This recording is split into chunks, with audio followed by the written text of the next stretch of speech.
Parfois, ce n'est pas le chemin facile qui mène à la réussite, mais celui qui exige de nous de croire en nos rêves, même quand personne d'autre n'y croit. Ibrahim se tenait sur le bord du précipice, le cœur battant, regardant les lumières de la ville s'étendre sous lui comme une mer de promesses et de possibilités. Il pouvait presque sentir le vent de la réussite souffler sur lui. Mais, au fond de lui, une vague de doute le submergeait. Est-ce que ce qu'il faisait était réellement la bonne chose? Tout ce qu'il avait construit jusqu'ici, ces mois de labeur acharné, ces nuits passées à se demander s'il allait réussir, l'angoissaient. La réalité était qu'il était sur le point de plonger dans l'inconnu. La route qu'il avait choisie était celle de l'entrepreneuriat, une voie jalonnée d'obstacles et d'incertitudes.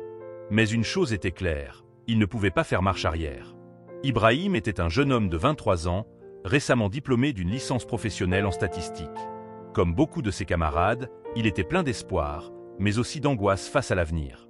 Il avait grandi dans une petite ville où les opportunités professionnelles étaient limitées, mais son rêve était de créer un impact. Après avoir décroché son diplôme, il se retrouva face à deux choix. Accepter un emploi bien rémunéré dans une entreprise ou se lancer dans l'inconnu en devenant auto-entrepreneur. Les premiers mois passés dans une entreprise d'analyse de données étaient excitants. Il s'épanouissait dans son travail, apprenant chaque jour de nouvelles compétences. Mais au fur et à mesure que le temps passait, il se rendait compte qu'il n'était qu'un rouage dans une machine immense, un exécutant d'ordre, et cela le rongeait de l'intérieur. Les chiffres qu'il manipulait, bien que fascinants, ne lui permettaient pas de créer, d'innover.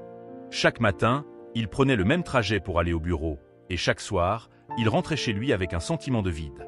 Un jour, alors qu'il prenait son café dans un coin de la salle de pause, il entendit ses collègues discuter de leurs projets de vacances, de leurs nouvelles voitures, de leurs augmentations. Ibrahim se sentit soudain étranger dans ce monde. C'était comme s'il regardait à travers une vitre, observant une vie qui ne lui appartenait pas. Ses rêves d'entrepreneuriat commençaient à faire surface, mais chaque fois qu'il les évoquait, le doute s'installait.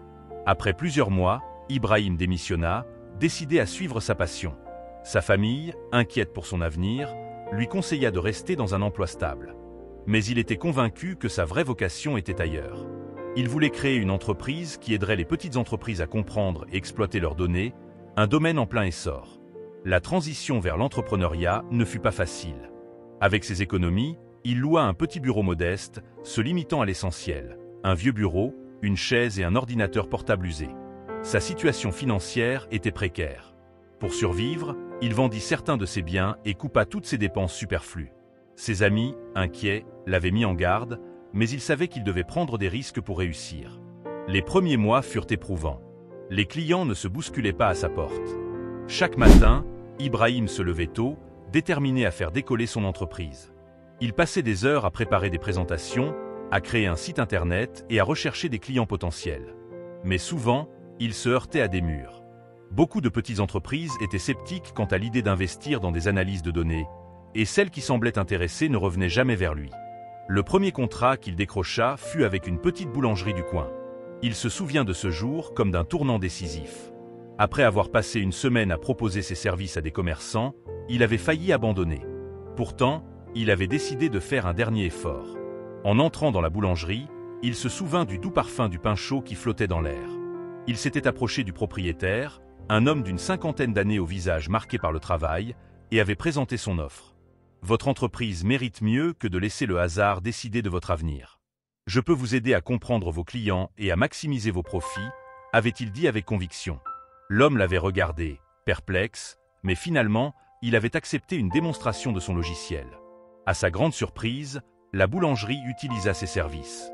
En quelques mois, les ventes avaient augmenté grâce aux recommandations d'Ibrahim. Cette petite victoire le propulsa, mais elle ne lui épargna pas les doutes. À chaque succès, il se demandait si cela durerait. Les chiffres étaient prometteurs, mais la peur de l'échec était omniprésente. Il enchaînait les rendez-vous, mais la fatigue commençait à le rattraper.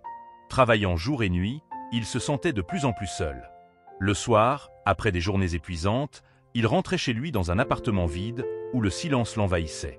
Les amis qu'il avait soutenus au début se faisaient de plus en plus rares, leurs préoccupations l'éloignant de ses ambitions. Ibrahim savait que la route serait longue, mais il ne voulait pas abandonner. L'année suivant le lancement de son entreprise, les résultats étaient en dents de scie. Il avait réussi à attirer d'autres clients, mais chaque contrat était un défi. L'angoisse d'un retour à la case départ le hantait. Loin d'être l'histoire d'un jeune entrepreneur plein de succès, la réalité était celle d'un homme sur le fil du rasoir. À chaque fois qu'il atteignait un nouveau sommet, Une tempête se préparait à l'horizon. Un jour, alors qu'il travaillait sur une présentation pour une conférence, son ordinateur tomba en panne. La frustration était insupportable. Alors qu'il cherchait à réparer son appareil, il reçut un message d'un client important. Le contrat qu'il attendait depuis des semaines venait d'être annulé. C'était comme un coup de poignard dans le dos. Tous ses efforts semblaient vains. Dans ce moment de désespoir, Ibrahim s'assit sur une chaise, la tête entre les mains. Les larmes lui montèrent aux yeux. Il se demanda s'il avait vraiment fait le bon choix. Il aurait pu être un employé, mener une vie stable. Pourquoi avait-il choisi cette voie semée d'embûches? Puis, un flash d'inspiration traversa son esprit. À cet instant précis, il comprit qu'il devait transformer sa douleur en force. Il se leva, déterminé à ne pas laisser cet échec le définir. Au lieu de pleurer sur ses malheurs, il commença à réfléchir à des solutions.